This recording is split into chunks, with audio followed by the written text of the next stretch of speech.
Welcome to the Stories That Shape Us podcast. My name is Joanna Daniel. If you are new here, I'm a counselor, speaker, and author, and founder of Wounds to Scars. We work with adult survivors of childhood trauma and women who experience abuse. I'm here today with Bryan Rodriques, and Bryan is the host of the Ivy Cancer podcast. Bryan, is there anything you want to tell the people about yourselves before we start the conversation? Well, I'm Brian. I lost my mom to cancer, and I'm on a mission. Um, Help spread cancer awareness, and a lot more, And a lot more. and a lot more. So stay tuned if you want to hear what I have to offer. Mhm.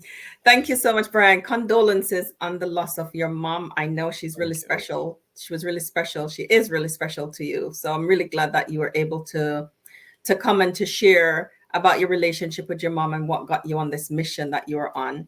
So can you share a little bit about your background and how you start the podcast?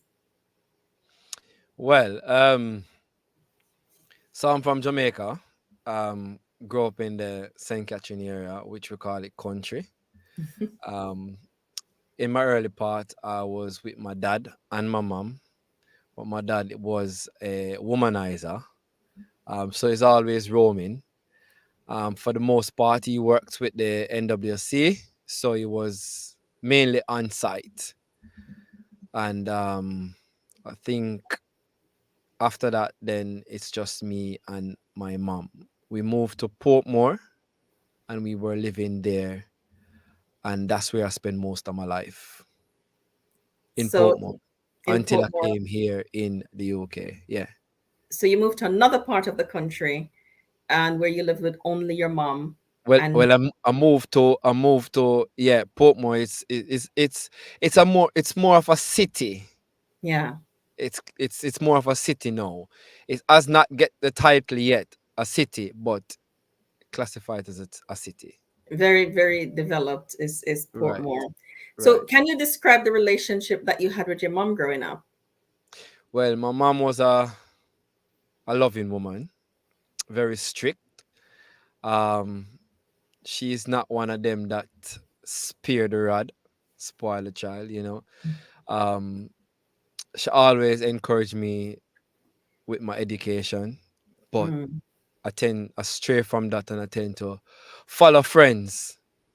My mom was one of them strict one, whereas never let anything. She would give me, she used to have a saying whereas she would say, the cup, just wait till the cup full, just wait till the cup full, you know.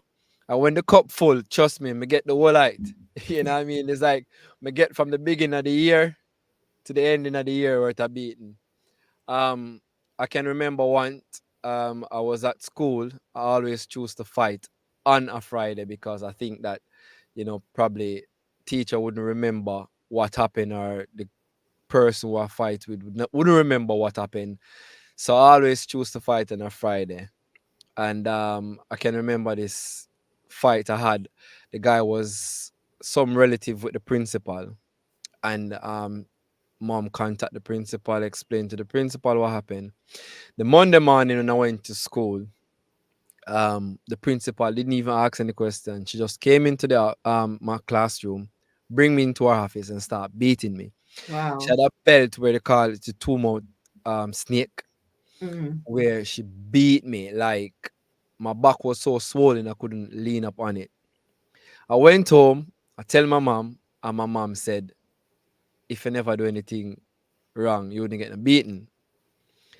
And you know, so she always tell teachers, spear him eye when you're beating him. Beat him, bust him ass anytime, spear him. She even give strangers Permission. permission to beat me if I rode on the street. Jamaican have a thing where they call the community raise a child. Mm. Yeah, that was in my growing up with my You know, mom. I hear stories like that, and I grew up in Jamaica too, and I don't know if my parents gave anybody permission like that. I never experienced that. I don't know if they gave permission, but I hear stories like that. But you got that at school, but when you went home, there was no comfort. There was no comfort there. No, the most my mom would have probably done was beat me on top of that. Mm. Yeah. How did you experience her love? Because you said your mom was a loving person, but she was really strict. What are some of the things that she did? The fun memories that you have with her when you were growing up? Fun memories. I never had any fun memories. My mom was one of them one whereas she didn't even take me to trips. Hmm. Even if my auntie's going out to the beach, my mom would always cautious to send me because Um, she was overprotected. right. Any fun I had was on my own. Like, even school trip. I couldn't go on school trip unless I asked my dad first or my aunt to speak to my mom. And my mom would probably lighten up because she always overprotected. But the love my mom showed me as a child growing up was a sacrifice. The sacrifices she made. She made a lot of sacrifice. You know, even if it's even one tin of corned beef, she makes sure me get it before I go to my bed. Right. And my mom was one of them ones where she accept anyone who need help. We were living into a two-bedroom at Mm-hmm. one point, and the amount of people my mom take in that house Mm. just to offer some assistance. So that's where I see my mom love the sacrifice that she make for me, and not just for me, but the wider community. But others. Yeah, Yeah. So you're saying she she was overprotective and it came out in her trying to hold you too close. And right. I know what teenagers are like. When you try to hold them too close, they really want freedom. So what are the things that you did to take the freedom that wasn't given freely? I'm gonna say.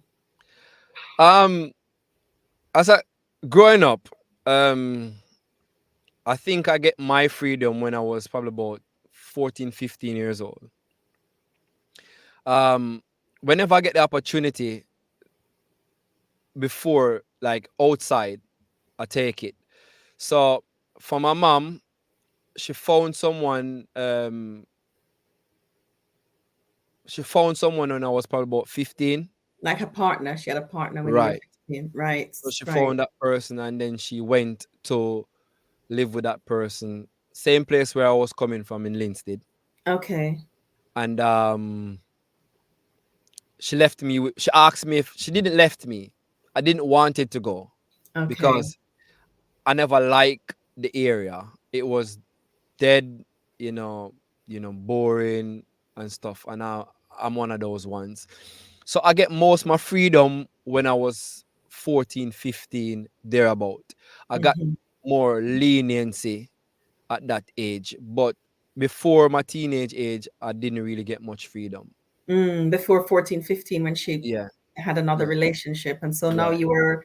you had, were you on your own? Were you living Yeah. with family? I was basically the only child for my mom. Mm-hmm. My dad had seven kids and unfortunately lost one. Mm-hmm. Um, my mom, as I said before, she always taking people. So, people come, people go. And I can remember she took one of my cousin that was being mistreated in the country, and she Yeah. was living with us. She basically adopt my cousin, so we grow as sister and brother. Mm-hmm. So yeah, we always have family members and friends coming and going. Okay. Right. Okay. So that was your formative years. At what age did you, as I suppose, mom went when you were 15, you kind of grew on your own. At what age did you move abroad? And how long was it before you saw your mom again? Um, I came here when I was in my 30s. Okay. Yeah, so in my Yeah. adult Where stage. you were an adult when you Yes, I came. came here in 2014 and went back in 2016. So when I came here in 2014, I spent like 2 years thereabout. Went back to Mm, Jamaica, and that's when I saw my mom again.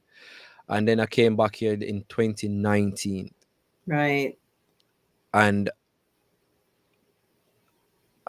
unfortunately, I never saw my mom until when she was basically um, on her deathbed. That's when you saw her again. Yeah, after I, I 2019. I felt that. I know what that can be like. So, I mean, so here you are on this mission of raising awareness of cancer because of the journey, your experience with your mom. What was your understanding of cancer, awareness of cancer before that? Did you know anything about it? Did you think about it? Did you know anyone close to you that had diagnosed with cancer? I knew of cancer. I never knew the depths. I Mm, used to just hear about cancer, just like you hear about the flu, the yeah. cold. That's how I heard about cancer. Um, several person in several persons in my family had cancer, but I never knew about it until my mom diagnosis. Mm-hmm. It wasn't of interest to me then. So until my mom experience, that's when I start knowing what cancer is really. Know the depths, what really caused cancer. I didn't even knew that we all um have cancer cell from birth. Yeah. You know, I just, as I said, I just heard of cancer, but until I know m- my mom with the experience with my mom, that's Yeah. when I know what cancer is really is. And sometimes it's like that, isn't it? When there can be something, the things happening around us all the time, and we're not necessarily paying attention to it until it comes really close. And this came really close because it came close to somebody that you love Yeah. dearly. Tell us about what that was like for you when she had her diagnosis and you heard about that. What was that like for you? So to get the understanding more, my mom was nursing my granddaughter at the time when she Nursing fell. her, meaning looking after her. She Looking was after her The because doctor was ill. my daughter was working. Okay, so she was So caring. she was caring for her.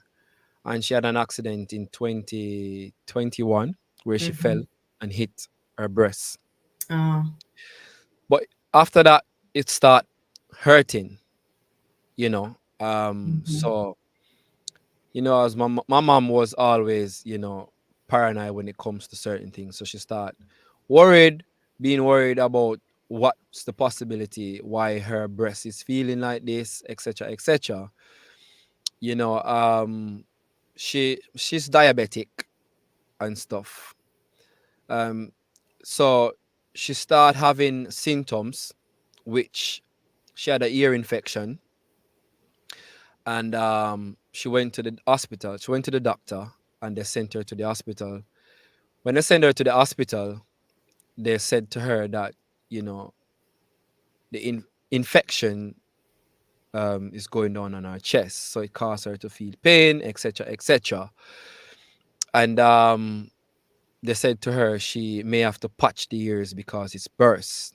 So she Right. was thinking about doing an operation.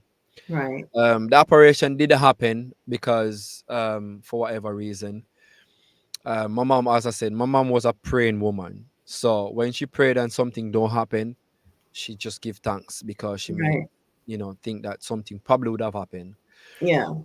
Fast forward, she been admitted into the hospital, and they said to her that her blood count was low, Mm-hmm. and it could cause by our ears again, and she had pinched nerve. They said she had pinched nerve, all kind of complaint. So she went to the hospital, and someone said to her she should probably need to go to a private hospital.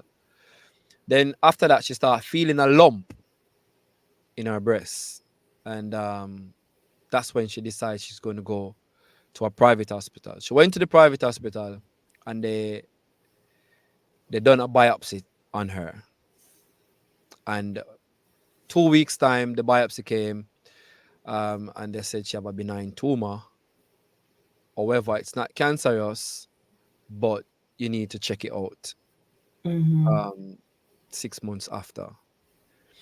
My mom followed suit. She went to, but it cost us a lot.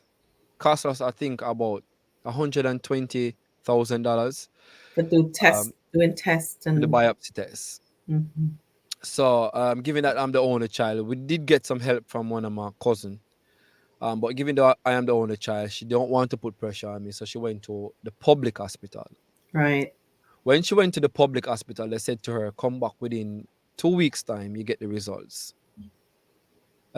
She went back. She didn't get the results.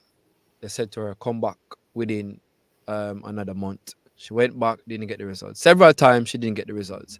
Within this time, she kept going in and out the hospital for various symptoms that she was feeling. Up to this point, she didn't know if she had cancer or not Yeah. because doctors has been telling her different stuff.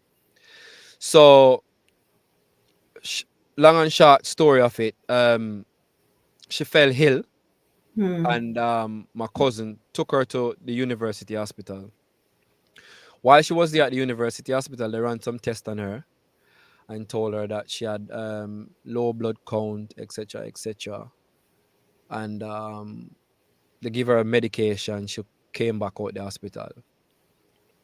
While she was at my cousin, she decided she was not going to go home. She's just going to stay there because she feel comfortable there. Um, she started vomiting blood. Wow. So that's when my cousin said, "No, she is going to take her to the hospital." At this point, I'm here worrying what could happen, but I wasn't thinking about cancer because remember the previous doctor said it wasn't cancer. Yes. So I wasn't thinking nowhere down that line until then she went to the hospital and they had suspected case of stage 4 cancer. Wow. Um, Did they but tell her that or? no, they just had speculation. Mhm. They didn't want to confirm anything because they never wanted her to worry. Mhm. But because she was vomiting, her eye was swollen, and the blood count, the suspected cancer. Okay. Um, After observing her, they confirm, even without the test, they confirm said it may have been cancer, and it's an aggressive cancer, Wow. and it's in our brain, it's in our lungs, it's in our liver, it's in our bone. So, Are they giving you this information? Are they giving her? well, they're giving my cousin the information. What was that like for you? Because now you're hearing this So, on the phone.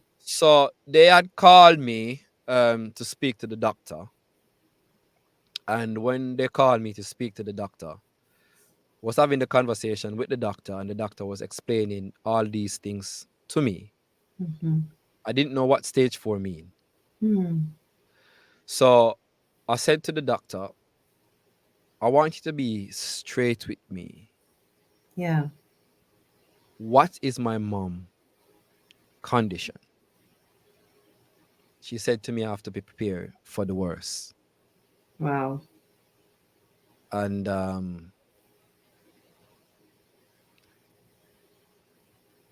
I never thought I would feel like this, to be honest with you. I thought I was stronger. Um, You mean feel like this now, or as you're I'm telling me? feeling a bit emotional. Of course, because it is emotional. I can. I thought I was like a bit stronger, but now I realize that I'm actually not. Do you want us to stop? Um, no, it's fine. I just um yeah. So when the doctor told me that, I start looking flights straight away Hmm. um to go to Jamaica. Um, so eventually we got a flight. Me and my daughter, and we went to Jamaica, etc., etc. Um, I saw my mom on the bed, Hmm. and she was happy to see me, but she couldn't do nothing. She wasn't. She wasn't respond. She couldn't She respond. was weak, and she had a tube in her nose. Hmm. and she was getting some form of treatment because they couldn't administrate any blood to her because of um, the low blood count, Right. and because she had the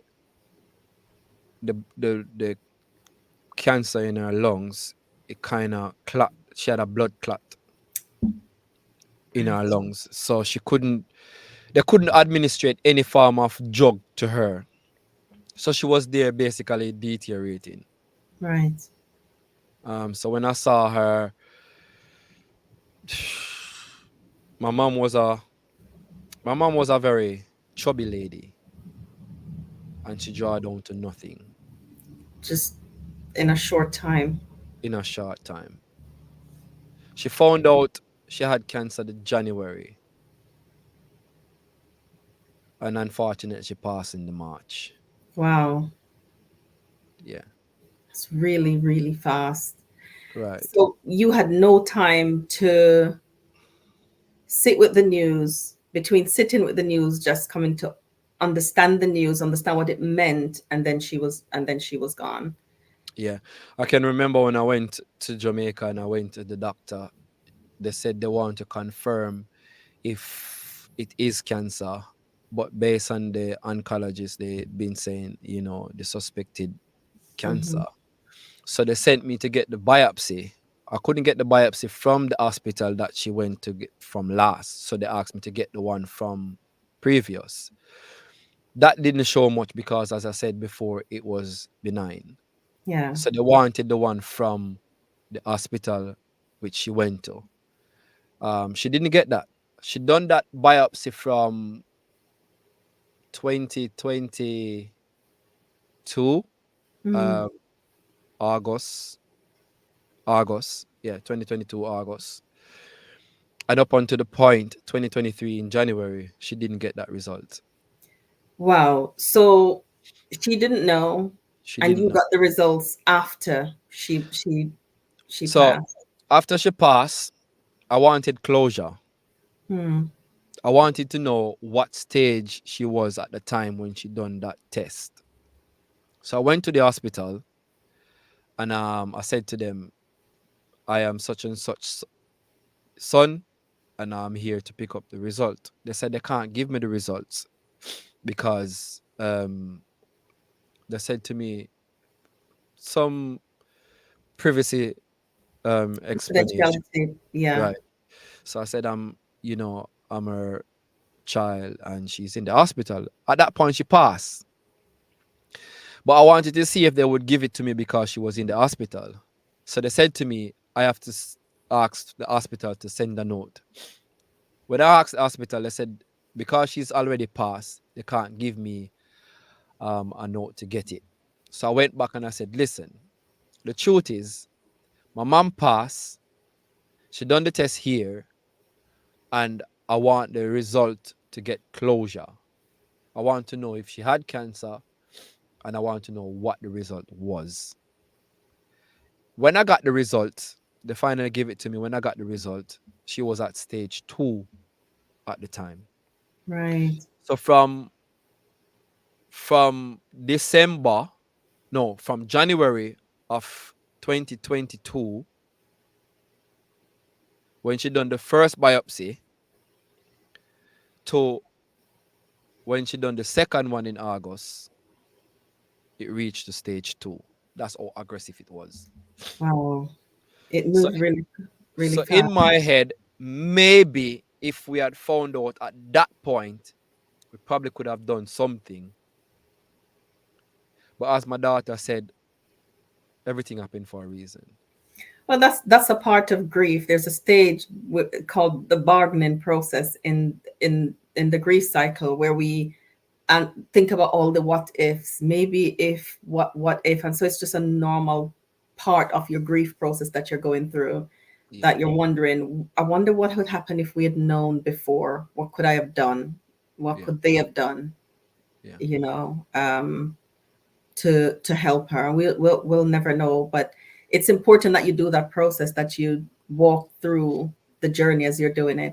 As I was listening to you, one of the things that came to me was, who was your support during this time while you were dealing with such a shocking news in such a short time. You were getting this revelation and knowing more about cancer. Who was your support during that time?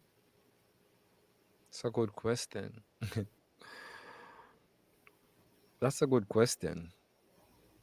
Um, at the time, I was getting support from friends, family, and my wife, Okay. but I never wanted it. You never wanted it. No, Tell us about that. What was that? nothing that anyone told me could comfort me. Right. It's like you're telling me everything is going to be all right, but But I'm it's telling not. myself that it's not Yeah.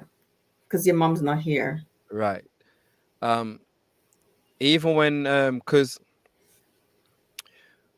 when my mom, one of the saddest part of her journey, and my experience with her was the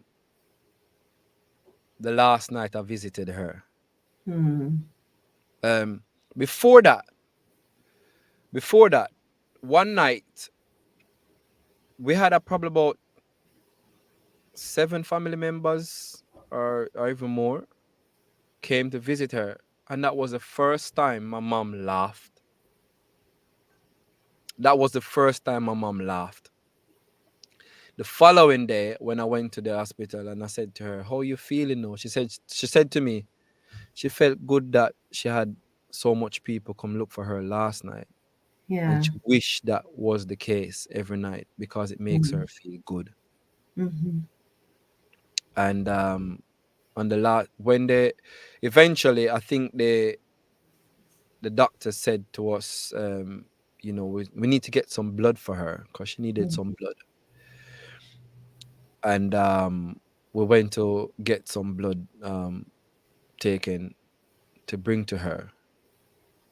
And when we went to the hospital, my mom was we went to the hospital probably about 2 o'clock, Mm-hmm. and my mom was in feces. Wow. 2 p.m. in the afternoon. Right. From in the morning to 2 p.m. in the afternoon. She was in feces. Wow.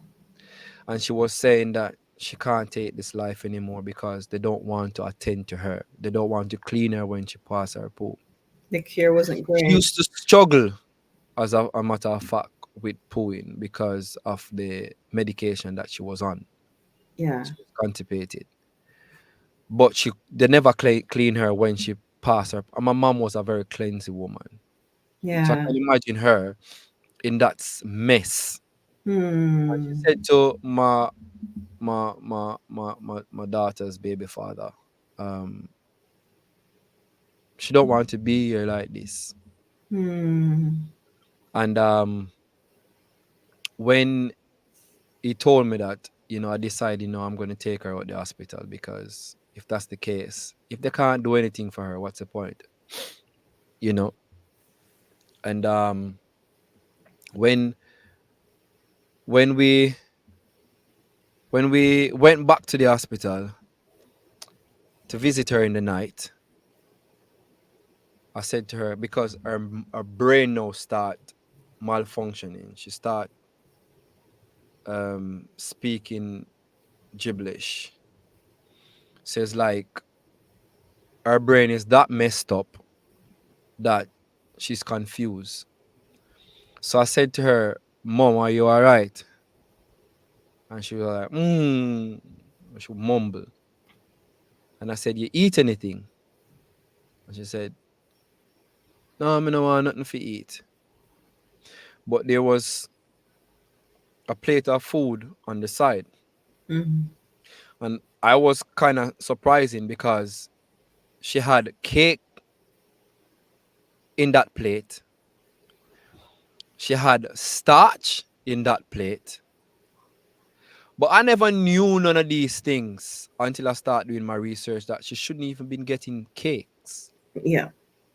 because Yeah. sugar is a feeding tree for cancer. Yeah. And for a hospital, I thought they would have known this.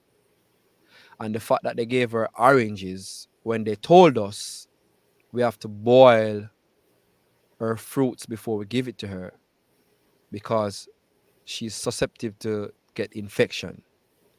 So when I see all of these things, I was confused.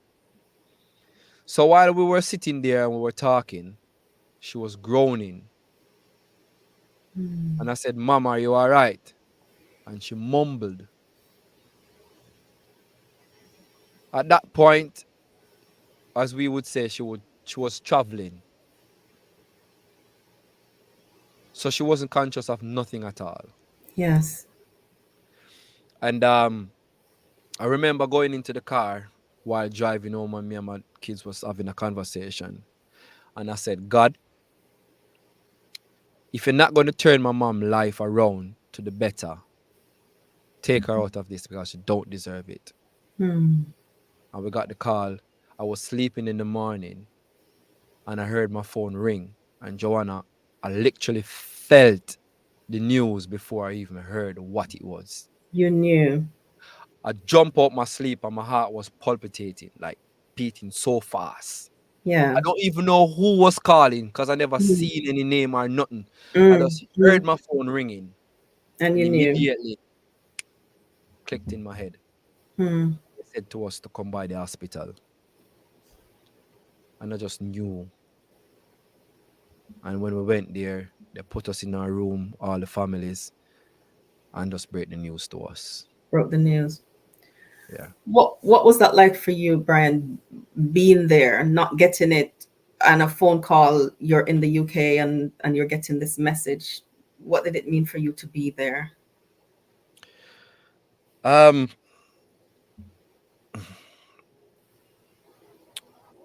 it was a I don't even know if I should say bittersweet because there was no sweet in it. No. But it gave me some form of comfort to know that I was there to Hmm. at least see her because I've heard about a lot of situation where families didn't get the opportunity to Yeah. see their mother Yes. or even their father. You know what I mean? Mm. So it was, I would say, some form of comfort in some sense that I had the opportunity to see her before she leave. Mm. Yeah, I listen and it sounds so intense, those couple of days or weeks that you were there. I mean, the the the things that she went through and just what you're seeing and witnessing and the pain and the suffering that you're seeing her go through in that short time, and you didn't know what was happening to her at the time, but you just knew that your mom was ill, and that's how she looked. I mean, you have a lot of strength even as you tell the story. I can see that you went through that period where you struggled, and I could see physically that that was happening for you, but you're sharing it with so much strength. So I know that you've done your work in processing it. How has her death changed you? Um, it opened my eyes, and it gave me more. At first, I'm not gonna lie. At first, I lost hope in everything Of course. because my mom was my everything. Even though I had my Hmm. kids, my mom was my everything. She was my prayer warrior. Hmm. Mom, I think, well, I don't think, I believe that my mom prayers is what kept me this far. You know, the Bible says that, it speaks about that. So, Yeah. I believe that it's my mom prayer kept me this far. Because Joanna, I was so distraught. mm, I I'm can't sure. even tell you what I was thinking on this podcast. I'm sure. There's just nothing can prepare us for an event like that, losing such a significant person in our lives. Nothing can prepare us for that. And the period of grief that happens, nothing can prescribe or describe what it should be. There is no specification of what it should look like. You know, your journey is yours, an individual. So I understand when you're saying, I couldn't describe what it was. Yeah. Hmm. My husband lost his mom last year, January, quite suddenly, February, early February, quite suddenly as well. And she was a prayer warrior too. And we knew that she was praying for us. And there are many times he said, I felt like I lost the person who was always covering me in prayer. And I said, and I always say this to him because I believe it, like, a mother's prayer doesn't end when she's gone, because it extends Yeah. through eternity. So her prayers are still covering you. Yeah. I believe that. Yeah. Yeah.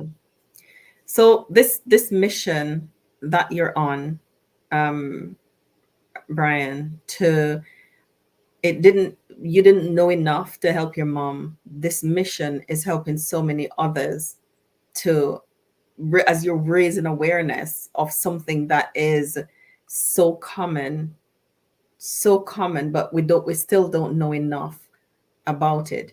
Is this part of your grief process, this raising awareness of cancer via your podcast? It is indeed. Um, when I lost her, I was thinking what to do Hmm. um to help myself through my grief.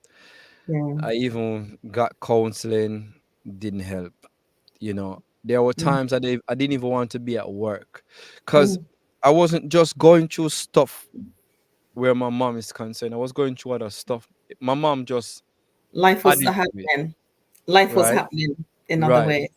Mm. So I reached to a point where I never even wanted to be at work.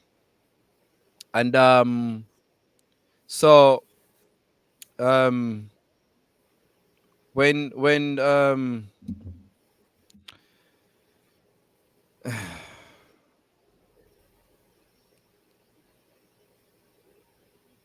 uh, Take your so time. I reached to the point where um you know I never wanted to be at work. So I was thinking what to do.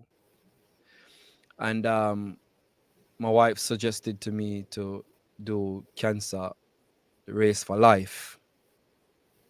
And I was like, what is that? And she's Mm. like, just, do a walk or run, whatever it is, you just raise some funds and you give it back towards cancer. And I was like, all right, cool. Right. And she sent me a link and I signed up for it. And when I signed up on it, I do a 3K walk at that time. Well, I would say run because I run straight through. And I raised with the help of families and well, I would say more friends than families. Mm. Um and some of my work colleagues. I end up raising like 400 and something pound towards cancer. Wow. Yeah. And after donating that, I felt so good. Mm. I was like, I done something in the honoring of my mom. Mm. So I was having a conversation with someone and I said to them, I need to do something more, but I don't know what to do. I never watched podcasts ever in my life. But all of a sudden, YouTube bring up podcasts in my feed Yeah. and it just click. Do a podcast. Speak to people with cancer, people with the experience of cancer, people who lose their family member, their loved one through cancer. And I started interviewing my family members first, my Mm-hmm. daughters and stuff. And then someone said to me, you know what? You should just because I started it on TikTok. Right. And someone said to me, don't just do your podcast with cancer. Do your podcast with a open topic. But I wanted to stick to health. And Yeah. so I opened up my podcast to not just cancer, but more surrounding your health and lifestyle. Mm. Yeah. How is learning more about cancer and health and lifestyle helping you with your grief? Good because I remember since I lost my mom and I found out that cancer is in my family, Mhm. I started to change my diet. Okay. Before I went to Jamaica, when I found out my mama had done a test, but I never got the result for blood tests. And at that stage, I was pre-diabetic and I didn't know. Uh-huh. And my numbers was, I think, was 45. And when I went back, it was at 43. And the doctor said to me, it's all right, but it's on the bit of low side, etc., etc. And she asked me what I was doing. And I said, nothing. I just changed my lifestyle. But I never changed my lifestyle because I was preventing diabetes. I changed my lifestyle because my mom passed of cancer. And that opened my eyes. Yeah. And my numbers is, I think it's 41 now. So I'm basically stepping out of the pre-diabetic stage. So it helps me a lot. And learning more about cancer also help, giving me some good knowledge about cancer and Mm. how to approach, how to prevent, and these things. Yeah, Mm. Mm. That's amazing the way that you have channeled your grief, and you're using the podcast to raise awareness not only for the public, but you're also almost educating yourself I am. around something that Yeah, you didn't have an and it understanding of. comfort me because what people don't know is that I come across people with cancer that I am helping financially. Mm-hmm. It's a bit rough, but it's a sacrifice that I am willing to take to help people financially. And that is how I came about starting my YouTube channel, Yeah. because I know that YouTube is a platform where you can earn from it. Yeah. And I said to myself that if I reach to the subscribers amount of followers or subscribers and I start getting paid from YouTube, I would use my platform as a charity platform where I was finance people that's struggling with cancer. Hmm. Yeah. And that's your mission. You're raising That's awareness, and you're also wanting to support those people who are getting treatment and can't afford it, really, I because in want to some be like ways. the next Macmillan. I want to start my own foundation. And I'm coming in agreement with that will happen, and that you'll be able to help many people who will need the help, Brian. I Yeah. mean, as we're coming to a close, I wanted to ask, what would you say to someone who is in this place of grief, mourning a sudden loss? What are some of the things that work for you that you think might be able to work for somebody else who is also grieving? God. Tell us more. God. Um, I never find peace until I surrender my life to God. Mhm. I never find peace. I was still battling, even though I was helping people and spreading awareness and stuff, I was still battling with my own self. Hmm. And until I gave my life to God, I feel much, much better. It's like my depression, my anxiety left. Wow. So I think people who go through the same situation like me, Hmm. I think they should lean on God. Yeah. You may think that, oh, God is far away from you because he took your loved one away from you. It's not him. That's the plan of the devil. That's what the devil want you to think. So Hmm. still trust him, and trust me, he will give you comfort. Because He will. nobody could comfort me. Nobody. I mean nobody. Nothing, or not even my kids, could give me comfort. And everybody who know me know how much my kids mean to me. Hmm. Not even them could give me comfort. So trust in God and put your worries to him. And he'll comfort you through your grief. Definitely. Thank you so much for that word, Brian, and thank you so much for coming and just sharing your journey with us, the journey of Ivy Cancer Podcast, and why you started, how you're doing, and just the awareness that you're raising around cancer to help others. And I think I like watching the podcast because just hearing people's stories is just so It's life Definitely. changing for me, and I knew a little bit, but hearing people's journeys and what they've done has been also not only inspirational for me but educational as well. So Definitely. thank you for sharing. Go and follow the Ivy Cancer podcast.